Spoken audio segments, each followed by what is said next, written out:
Dunyadari is brought to you by Infinix Hot 10 Play.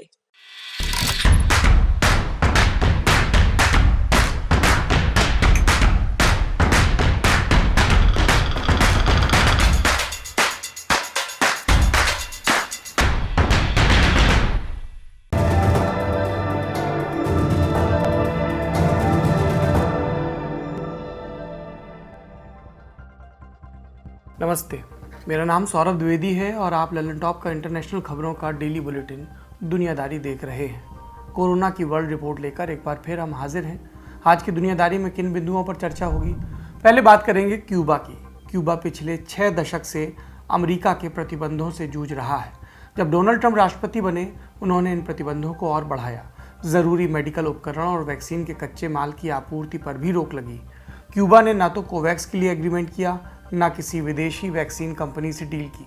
इसके बावजूद ये देश कोरोना वैक्सीन को लेकर आत्मनिर्भर होने जा रहा है।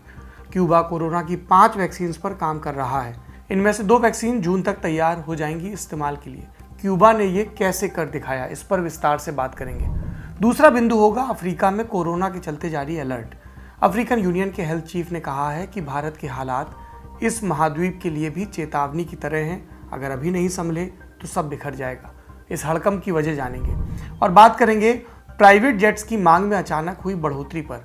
आजकल डेस्टिनेशन दुबई इतनी चर्चा में क्यों है और भारत में आई कोरोना सुनामी का इससे क्या संबंध है? तो शुरू करते हैं दुनियादारी। पहले बात क्यूबा की। क्यूबा में कोरोना संक्रमण के लगभग 1,06,000 मामले दर्ज हुए। अब तक 632 लोगों की मौत हुई। बीते हफ्ते से रोजाना संक्रमण के 1000 से ज्यादा केस आ रहे हैं। क्यूबा ने ना तो किसी से वैक्सीन की डील की, ना ही कोवैक्स समझौते पर दस्तखत किए। इसके बावजूद ये देश सभी वयस्क नागरिकों को इस साल के अंत तक वैक्सीनेट करने को लेकर आश्वस्त है। ये कैसे हो रहा है? बैकग्राउंड समझते हैं, तब मौजूदा स्थिति पर पहुंचेंगे। 1959 से पहले क्यूबा में बटिस्टा की तानाशाही सरकार चल रही थी। अमेरिका बटिस्टा सरकार को अपना समर्थन देता था। फिर आया क्रांति का दौर, जब फिदेल कास्त्रो और चे गुवेरा के नेतृत्व में गुरिल्ला आर्मी ने तख्ता पलट कर दिया। क्यूबा में कम्युनिस्ट सरकार आ गई। अमेरिका के लिए ये दोहरा झटका था। क्यूबा रणनीतिक तौर पर अमेरिका के लिए अहम है, उसकी सुरक्षा के लिए भी। इसके अलावा उसके करीब में एक कम्युनिस्ट सरकार पनपे, ये उसे नागवार था, क्योंकि ये कोल्ड वॉर का दौर था। ऐसे में नाराज अमेरिका ने कास्त्रो सरकार को हटाने की योजना बनाई। प्लान फेल हुआ तो उसने क्यूबा को घुटनों पर लाने की साजिश रची। इसके तहत क्यूबा के ऊपर व्यापार से जुड़े कई प्रतिबंध लगा दिए गए। इसमें मेडिकल उपकरण और दवाएं और दूसरी चीज़ें भी शामिल थी। इस प्रतिबंध के मुताबिक कोई भी कंपनी ऐसा कोई मेडिकल प्रोडक्ट क्यूबा को नहीं बेच सकती जिसमें 20% से ज़्यादा अमेरिकी हिस्सेदारी या सामान हो। 10% से ज़्यादा की स्थिति में स्पेशल परमिशन लेनी होती है। जब डोनाल्ड ट्रंप राष्ट्रपति बने तो उन्होंने इन प्रतिबंधों को और बढ़ाया। कई नए सेक्टर इसमें जोड़े। जो विदेशी कंपनियां पहले से क्यूबा के साथ डील कर रही थी, उन्होंने भी इस डर से सप्लाई बंद कर दी। ऐसे में जब कोरोना महामारी की शुरुआत हुई, तब क्यूबा के लिए मुसीबत और बढ़ गई। बाहर से आने वाले पर्यटकों की संख्या भी कम हो गई। इससे इकॉनमी को चोट लगी और दवाएं, भोजन समेत कई ज़रूरी चीज़ों की आपूर्ति पर भी असर पड़ने लगा। तभी क्यूबा सरकार ने कोरोना की लड़ाई को अपने दम पर लड़ने का फैसला किया। मई 2020 में राष्ट्रपति ने ऐलान किया कि जो कोई भी कोरोना की वैक्सीन बना सकता है, वो इस पर काम शुरू कर दे। काम शुरू हो गया और अब स्थिति ये है कि क्यूबा कुल 5 वैक्सीन पर काम कर रहा है। इसमें 2 वैक्सीन ट्रायल के तीसरे चरण में पहुंच गई हैं और उम्मीद है कि अगले महीने तक इसका फाइनल रिजल्ट आ जाएगा। जो 2 वैक्सीन रेस में सबसे आगे हैं, उनके नाम हैं सोबेराना 2 और अब्दाला। सोबेराना का अर्थ होता है संप्रभुता। ये नाम जानबूझकर रखा गया है कोरोना वैक्सीन के मामले में आत्मनिर्भरता दिखाने के लिए। दूसरी वैक्सीन अब्दाला का नाम मशहूर क्रांतिकारी जोस मार्टी की एक कविता से लिया गया है। क्यूबा इस साल के आखिरी तक वैक्सीन की 10 करोड़ खुराक बनाने की तैयारी कर रहा है। वैक्सीन निर्माताओं का कहना है कि बची खुराकों को निर्यात किया जाएगा। तमाम प्रतिबंधों और कच्चे माल से जूझ रहे क्यूबा ने यह चमत्कार कैसे किया? मन में सवाल उठते हैं। कई वजह हैं। पहली, क्यूबा 1980 के दशक से वैक्सीन प्रोडक्शन पर काम कर रहा है। अलग अलग दवाइयाँ, अलग अलग बीमारियों के लिए वैक्सीन। पहले भी कई लाइलाज बीमारियों का टीका इसने तैयार किया। क्यूबा का हेल्थ सिस्टम दुनिया में सबसे बेहतरीन माना जाता है। खराब अर्थव्यवस्था और विदेशी फंडिंग की कमी के बावजूद वैक्सीन टेक्नोलॉजी को विकसित करने में भी ये आगे है। और दूसरी बात है कि क्यूबा का हेल्थ सिस्टम सबके लिए मुफ्त है। वैक्सीन बनाने वाली संस्थाएं इससे कोई फ़ायदा नहीं कमाएंगी। इस वजह से लोगों का भरोसा बढ़ जाता है और वो ट्रायल में भी बढ़ चढ़कर हिस्सा लेते हैं। इसके अलावा क्यूबा के वैज्ञानिकों ने समय रहते अल्टरनेटिव भी तलाशे। वे कच्चे माल की सप्लाई चेन पर निर्भर नहीं रहे और उसका नतीजा अब देखने को मिल रहा है। क्यूबा लैटिन अमेरिका में खुद की वैक्सीन बनाने वाला पहला देश बनने वाला है। इससे क्यूबा के लोगों को तो फायदा होगा ही, उनके नागरिक महामारी से सुरक्षित होंगे, उनकी इकोनॉमी बेहतर होगी, वो अपनी सीमाओं को पर्यटन और अन्य चीज़ों के लिए आसानी से खोल पाएंगे। इससे आस पड़ोस के अल्प विकसित और विकासशील देशों को भी बड़ा लाभ होगा। कैसे? इन देशों के पास ना तो अमेरिकी या रशियन या ब्रिटिश वैक्सीन खरीदने लायक पैसे हैं और ना ही वो इंफ्रास्ट्रक्चर जिससे ये खुद की वैक्सीन बना सके। कोवैक्स फैसिलिटी के तहत उनके पास कब पर्याप्त वैक्सीन उपलब्ध होंगी, इसको लेकर अनिश्चितता है। ऐसे देशों के लिए क्यूबा उम्मीद की रोशनी दे रहा है। ये वैक्सीन उनके लिए सस्ती होगी। क्यूबा सरकार ने कहा भी है कि हम पड़ोसी देशों की हर संभव मदद करेंगे और इस मदद के क्रम में साझेदारियां शुरू भी हो गई हैं। वेनेजुएला ने क्यूबा के साथ अब्दाला वैक्सीन पर डील की है। 12 अप्रैल को राष्ट्रपति निकोलस मादुरो ने बताया कि उनका देश अप्रूवल मिलने के बाद इस वैक्सीन का प्रोडक्शन अपने यहाँ करेगा। इससे पहले कोरोना महामारी के दौरान क्यूबा के डॉक्टर, नर्स और दवाएं दूसरे देशों में पहुंची मदद के वास्ते। 29 अप्रैल को मैक्सिको के प्रेसिडेंट ने भी क्यूबा को इसके लिए शुक्रिया अदा किया था। क्यूबा ने मैक्सिको में दवाएं भी भेजी, 1000 हेल्थ वर्कर भी भेजे। मैक्सिको कोरोना से हुई मौत के मामले में दुनिया में तीसरे नंबर पर है। इस आंकड़े को याद रखें, फिर इस मदद को याद करें। अब बढ़ते हैं दूसरी बड़ी खबर की तरफ। अफ्रीका की बात करेंगे। भारत के हालात पर यहाँ चिंता पसरी है। कुल 55 अफ्रीकी देशों का एक संगठन है अफ्रीकन यूनियन। इसकी हेल्थ एजेंसी का नाम है Africa centres for disease control and prevention. ये एजेंसी स्वास्थ्य सुविधाएं बढ़ाने और बीमारियों से लड़ने में सदस्य देशों की मदद करती है। अफ्रीका सीडीसी के मुखिया जॉन केसासोंग ने कहा है कि भारत की स्थिति अफ्रीका के लिए चेतावनी की तरह है।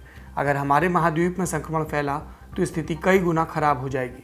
उन्होंने सरकारों से धार्मिक आयोजनों और राजनीतिक रैलियों पर रोक लगाने की अपील की। जॉन ने कहा कि जो कुछ भारत में हो रहा है उससे मुंह नहीं मोड़ा जा सकता। ये हमारे लिए जागने का समय है। अफ्रीकन यूनियन ने 8 मई को हेल्थ मिनिस्टर्स की बैठक बुलाई है। सभी देशों को अलर्ट पर रहने के लिए कहा है। इस चिंता की वजह क्या है? पहला, अफ्रीका का हेल्थ सिस्टम पहले से बदतर स्थिति में है। पर्याप्त संख्या में ना तो अस्पताल हैं और डॉक्टर और दूसरे स्टाफ की भी कमी है। हमने कल के ही दुनियादारी में आपको जिम्बाब्वे के बारे में बताया था। कोरोना के चलते वहाँ के अस्पताल बंद हो गए। वायरस के डर से गरीब मरीजों को अस्पतालों में घुसने नहीं दिया जा रहा और लोग कोविड से कम दूसरी बीमारियों से भी बहुत ज़्यादा मर रहे हैं, क्योंकि सरकारें स्वास्थ्य पर मामूली खर्च करती हैं, संसाधन ना के बराबर हैं और कई लोग झाड़ फूंक और घरेलू नुस्खों पर निर्भर रहते हैं। दूसरी वजह, सिविल वॉर और पलायन। अफ्रीका के कई देशों में गृह युद्ध चल रहा है। आबादी का बड़ा हिस्सा रिफ्यूजी कैंपों में रहने को मजबूर है और उनकी जिंदगियां विदेशी मदद पर टिकी हैं। अगर संक्रमण बेकाबू हुआ तो मदद प्रभावित होगी और तब भूख और कोरोना की दोहरी मार होगी। तीसरी बड़ी वजह, कोरोना वैक्सीन की कमी। अफ्रीका के पास ऐसा इंफ्रास्ट्रक्चर नहीं है कि वो खुद से वैक्सीन तैयार कर सके। भारत दुनिया का सबसे बड़ा वैक्सीन निर्माता है। इसके बावजूद बहुत कम जनसंख्या को वैक्सीन की खुराक दी जा सकी है। अफ्रीकी महाद्वीप की आबादी लगभग भारत के बराबर है। ये आबादी कोरोना वैक्सीन के लिए बाहरी मदद पर टिकी है, कोवैक्स और अमीर देशों की सहायता पर टिकी है। जब तक अमीर देश अपने लोगों को पूरी तरह वैक्सीनेट नहीं कर देते, वे अफ्रीका की तरफ कतई ध्यान नहीं देने वाले। ऐसे में उनके पास नियमों का पालन करने और जागरूक रहने के अलावा कोई दूसरा रास्ता नहीं है। अफ्रीका के लिए ये चेत जाने का समय है। उन्हें ये सीख ज़रूर मिली होगी कि क्या नहीं करना है। अब वे क्या करते हैं, इसी पर लाखों जिंदगियों का भविष्य टिका है। हमने साउथ अमेरिका की बात की, अफ्रीका की बात की, अब एशिया आते हैं, भारत आते हैं। भारत में लगातार कोविड के आंकड़े बढ़ रहे हैं और बढ़ रही है प्राइवेट जेट्स की डिमांड। लोग 35 से 40 गुना अधिक कीमत देकर भारत से बाहर जा रहे हैं। कौन है ये लोग, कहाँ जा रहे हैं? जैसे जैसे भारत में महामारी बढ़ रही है वैसे वैसे भारत से आने वाली उड़ानों पर बैन बढ़ रहा है।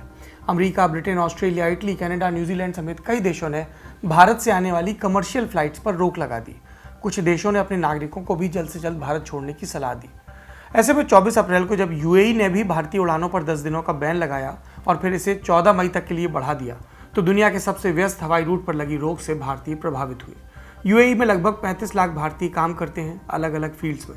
छुट्टी, त्यौहार, घरेलू आयोजन के लिए उनका भारत आना जाना होता रहता है। यात्री विमानों पर लगी रोक की वजह से बहुत सारे लोग भारत में फंस गए। किसी को नौकरी छूटने का डर है तो किसी को महामारी की वजह से यहाँ पर फंसने का, और ऐसे में वो भारत छोड़ने की तैयारी कर रहे हैं। लेकिन रेगुलर फ्लाइट्स बंद हैं, तो उनके लिए दूसरा ऑप्शन है प्राइवेट जेट्स का। बीते कुछ दिनों में चार्टर्ड फ्लाइट्स की मांग काफ़ी तेज़ी से बढ़ी है। रिपोर्ट्स के मुताबिक मुंबई से दुबई की उड़ान के लिए इन फ्लाइट्स का किराया लगभग 35 गुना ज़्यादा है रेगुलर उड़ान की तुलना में। इसके बावजूद डिमांड बढ़ती जा रही है। प्राइवेट फ्लाइट्स के लिए सिविल एविएशन और विदेश मंत्रालय से परमिशन लेनी होती है। यूएई ने अपने नागरिकों, डिप्लोमेट, सरकारी डेलीगेशन और उद्योगपतियों के विमानों को इस बैन से छूट दी है और उनका 10 दिनों तक क्वारंटीन में रहना अनिवार्य भी रखा है। जब तक ये छूट जारी है, अमीर लोग हर संभव तरीके से भारत छोड़ रहे हैं और जो इतना किराया अफोर्ड नहीं कर सकते वो अपने भविष्य को अधर में पा रहे हैं। और इस मामले में यूएई इकलौता देश नहीं है। 19 अप्रैल को ब्रिटेन ने भी भारत को रेड लिस्ट में डालने का ऐलान किया था। इस लिस्ट में क्या हुआ? ब्रिटिश और आयरिश नागरिकों के अलावा भारत से आने वाले किसी भी यात्री की एंट्री पर बैन लगा दिया गया है। ये रोक 23 अप्रैल की सुबह 4 बजे से लागू होने वाली थी। उससे ठीक पहले अचानक से प्राइवेट जेट्स की आवक यहाँ पर बढ़ गई। द टाइम्स की रिपोर्ट बताती है कि कुल 8 प्राइवेट फ्लाइट्स बैन शुरू होने से ठीक पहले लैंड हुई और एक फ्लाइट तो सिर्फ 45 मिनट पहले ब्रिटेन के एयरपोर्ट पर पहुंची। इनमें से 4 मुंबई, 3 दिल्ली और 1 अहमदाबाद से आई थी। रिपोर्ट के अनुसार एक फ्लाइट के लिए लगभग 1 करोड़ 3 लाख रुपए तक खर्च किए गए। प्राइवेट ऑपरेटर्स ने 8 एक्स्ट्रा उड़ानों के लिए भी आवेदन किया था, लेकिन ब्रिटेन ने अनुमति नहीं दी। ये कौन लोग हैं जो इतना पैसा खर्च कर भारत छोड़ने के लिए बेकरार थे? सुपर रिच, अमीरी के शिखर पर बैठे लोग। जिस तरह भारत में अस्पताल, ऑक्सीजन और वेंटिलेटर्स की कमी हो रही है, वो अपने भविष्य को लेकर आशंका के शिकार थे। पिछले साल लॉकडाउन के दौरान भारत सरकार ने मरीजों को विदेश ले जाने वाली फ्लाइट्स पर बैन लगाया था। दरअसल सरकार को डर था कि अति अमीर लोग फर्जी बहाना बनाकर सैर के लिए बाहर निकल सकते हैं। इस बार हालात ज़्यादा खराब हैं। ये वर्ग हर कीमत पर देश छोड़ना चाहता है। उनके पास पैसों की कमी नहीं है और वो सुरक्षित निकलने की तैयारी में है जहां मौका मिल जाए। ये था आज का बड़ी खबर सेगमेंट। अब सुर्खियां सुनते हैं। पहली सुर्खी इजराइल से है। यहाँ एक धार्मिक आयोजन में मची भगदड़ के चलते कम से कम 44 लोगों की मौत हो गई। सैकड़ों की संख्या में लोग घायल बताए जा रहे हैं। गंभीर रूप से घायलों को एयरलिफ्ट करना पड़ा। इजरायली मीडिया रपटों के मुताबिक बम की अफवाह पर भगदड़ फैली। लोग जान बचाने के लिए भागे, लेकिन वहां जगह कम थी और वो एक दूसरे के ऊपर गिरते चले गए। लेक बोमेर नाम का ये त्यौहार 2री सदी के यहूदी संत रब्बी शिमोन बार योहाय की याद में मनाया जाता है। यहूदी माउंट मेरोन स्थित उनकी कब्र का दर्शन करने जाते हैं। पूरी रात प्रार्थनाएं चलती हैं और लोग आग के इर्द गिर्द नाचते हैं। पिछले साल कोरोना के चलते इस पर रोक लगा दी गई थी, लेकिन अब आधी से अधिक आबादी को वैक्सीनेट करने के बाद इजराइल ने प्रतिबंधों में ढील दी है। इस आयोजन में अधिकतम 10,000 लोगों के इकट्ठा होने की इजाज़त थी, लेकिन अनुमान है कि 1 लाख से ज़्यादा की भीड़ इकट्ठा हो गई थी। दूसरी सुर्खी टोक्यो ओलंपिक से जुड़ी है। साउथ कोरिया ने अपने खिलाड़ियों को टोक्यो ओलंपिक भेजने से पहले वैक्सीन लगाना शुरू कर दिया है। साउथ कोरिया 930 सदस्यों का डेलीगेशन भेज रहा है। 28 अप्रैल को ओलंपिक की आयोजन समिति ने खेलों के लिए नए नियम जारी किए। रोजाना खिलाड़ियों का कोरोना टेस्ट होगा। ओलंपिक में हिस्सा लेने के लिए टीका लगाना हालांकि अभी अनिवार्य नहीं है, फिर भी कई देश एहतियात के तौर पर खिलाड़ियों को टीका लगा रहे हैं। जापान की सरकार ने 25 अप्रैल को टोक्यो समेत 4 प्रांतों में इमरजेंसी लगाने का भी ऐलान किया था। कोरोना के बढ़ते मामलों को लेकर हमने दुनियादारी में आपको इसके बारे में बताया था। बात ओलंपिक को टालने की भी चल रही थी, लेकिन इस पर अभी सरकार ने कहा है कि नहीं, ओलंपिक होकर रहेंगे सारी सावधानियों के साथ। कई भारतीय खिलाड़ियों के भी ओलंपिक ड्रीम पर ग्रहण लगा हुआ है। भारत में संक्रमण की दूसरी लहर विकराल हो चुकी है। कई देशों ने भारत से आने वाली उड़ानों को रद्द किया है या अनिवार्य क्वारंटीन का नियम लगाया है।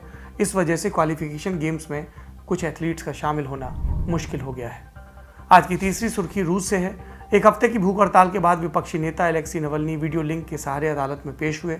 जनवरी 2021 में जेल भेजे जाने के बाद वो पहली बार जनता के सामने दिखे। वीडियो में वो बहुत कमज़ोर नजर आ रहे थे। जेल में उनका वजन काफ़ी गिरा है। कोर्ट की कार्रवाई के दौरान नवल्नी ने राष्ट्रपति पुतिन को नंगा राजा और लुटेरा कहा। इससे पहले सरकार ने नवल्नी के एंटी करप्शन ऑर्गेनाइजेशन को बंद करने का आदेश दिया। मॉस्को की एक अदालत में स्थायी तौर पर प्रतिबंध लगाने को लेकर सुनवाई चल रही है। रूस में अदालतें पुतिन के प्रभाव में कितना रहती हैं आपको पता है, इसलिए ये फैसला भी तयशुदा माना जा रहा है। और इसी डर से नवल्नी के करीबी लियोनिड वोल्कोव ने संगठन को भंग करने का फैसला किया।